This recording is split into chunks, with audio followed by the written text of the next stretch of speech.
Yun mga idol, testingin natin tong 4 slot quick charge module. Yan, nasa likod yung kanyang model and voltage input. Ito yung 2 slot version and 1 slot version. Yan. Yun, testingin natin. 6 volts to 32 volts lang ang kanyang input. Gagamit tayo dito ng 12 volts AC adapter. Yan. Marami na kayong makikitang gantong AC adapter, no? 12 volts. Pwede yung sa TV Plus and Wi-Fi router. Yan, may power na. 4 slot.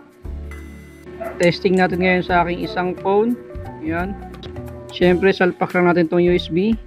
Type-C itong aking charger. Yan. Testing na natin. Ayun, quick charging nakalagay. And yung kanyang icon, dalawang thunder icon.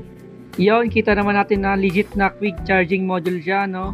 Maganda siya gamitin as power bank module para sa ating mga 12 volt setup. Yun lang mga idol. Salamat.